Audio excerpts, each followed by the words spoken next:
This is the East Coast Economic Update for September the 1st, 2017. So, a couple of things. One, the unemployment rate jacked up by 0.1%, 4.4% today. The main issue, of course, is that shadow stats. As I always suggest, go to johnwilliamsshadowstats.com. If you don't have a, what do they call it, a subscription to his page, you can look at prior months. The prior month for August is there, for July, obviously. This is August's numbers that we're talking about in September. But as you can probably tell by looking there, the U6 number says it's 4.4%. The FDR numbers from Shadow Stats is showing a nice solid 23.8, almost 23.9. This trend, the real number, not the U6 number, is going to continue to go up. And the reason for this, of course, is that we've hit this tipping point.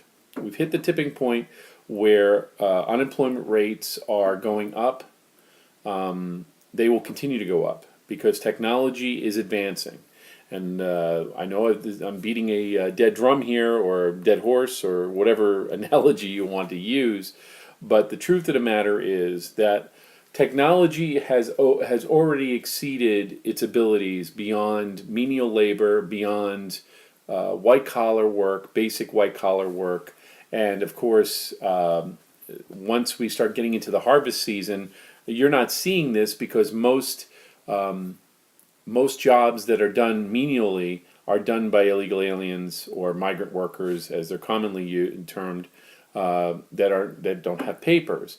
Those people are gone. Those people have returned. More people have returned, and as the economy advances, we see a direct drop both in menial work, which you don't see because electronics are taking that over, but those jobs such as coal, oil, barring of course what's transpired in Houston under Hurricane Harvey, now Tropical Depression Harvey. What we're going to see is this continuation, a slow crawl. And I said this back last year at the same time, that whoever comes into the White House right now is going to be considered the worst president of the world, regardless of who entered the White House. And whoever's going to follow them, that person, is going to be considered the greatest. And this, you can see this as an example historically with Herbert Hoover, and then followed by FDR. Herbert Hoover came in, though he did the same programs that FDR did, he was considered the reason for the collapse. What we're going to also see, and we're already starting to see, is a natural drop of the American dollar. For the first time since 2006, the euro has exceeded $1.50, and the pound sterling, the British pound, is back over $2. Gold has also struck up above $1,300 or $1,500 now, and is going up. The reason for this is partially because transitions are happening all around the world. Europe, Asia, Russia are setting themselves up for a ultimately they're going forward with the industrial model, not industrial, but technological model that we've been talking about. What I'm sort of starting to call, for lack of a better term, proto non-scarcity model. Technology is going to do more. That means that menial or basic unskilled labor is going to be unnecessary. And those of us who are higher skilled workers, or even people who are self-employed like myself, are going to adjust and use more technologies as we move forward. Whether we like it or not, the UBI, the Universal Basic Income, is going to start to come to the forefront, and our concept of understanding supply and demand is going to change. And that rationale is very simple. I'll post all the stuff here later on. But one thing I would like to point out to you that the credit collapse of 2007, when we all started talking to each other here on YouTube, 10 years later, 2017, the markets have balanced out. And I'm not talking about the Dow or anything. I'm talking about real estate, real monies, gold, silver have leveled off and are starting to climb. At the same time, our the present administration, when he was a candidate, pointed out that the shadow stats numbers were somewhere close to 25% unemployment. He stopped saying this.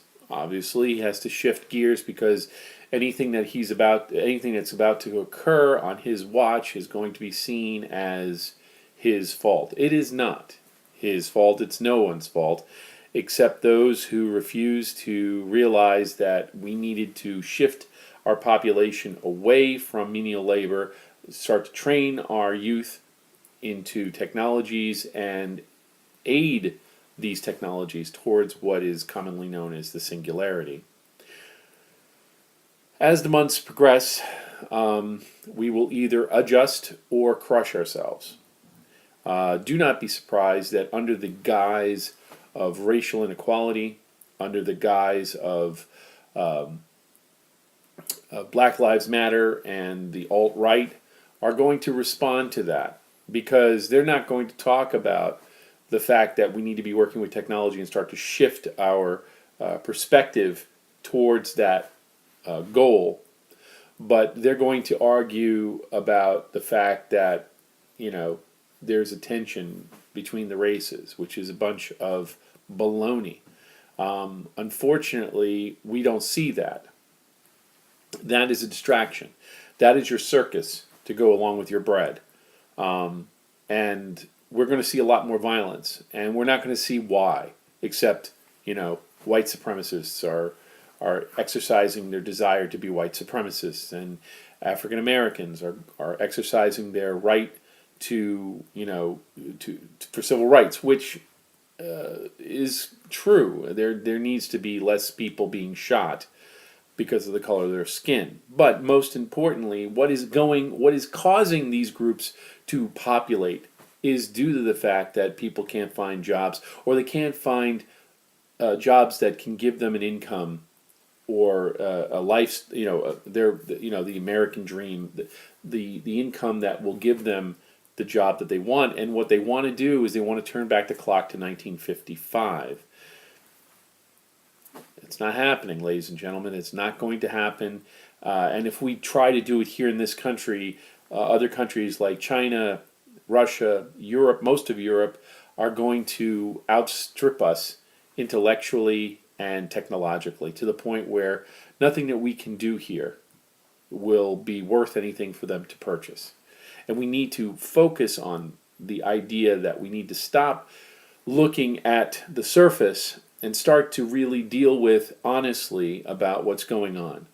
You can't find a job that's going to last you for 30 years. You're not going to be able to hide in your cubicle or your desk, because there is no cubicle, there is no desk. Technology is outstripping those those items that were at one point in time considered bulwarks, and even those that we believe that are stable jobs, that really existed between 1937 and 1967. So we need to start to think critically. We need to start to train our youth, those folks under the age of 35, towards this new technology, and start to train our children, before they even get out of grade school, into those careers, because this is at least for the short term, technology is going to be the be all and end all. And I will end our conversation together with one other thing, and I'll probably make a video after this on that, which is this: the industrial model is gone. It's done. Technological model that we knew back in the 90s doesn't exist anymore. It's just a hybrid of the industrial model.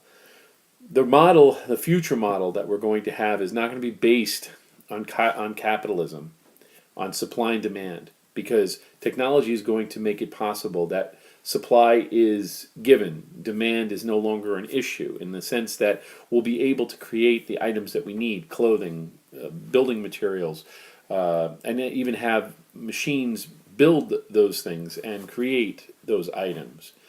So that model that is only 250 years old, by the way, everybody assumes that capitalism has existed since the beginning of time.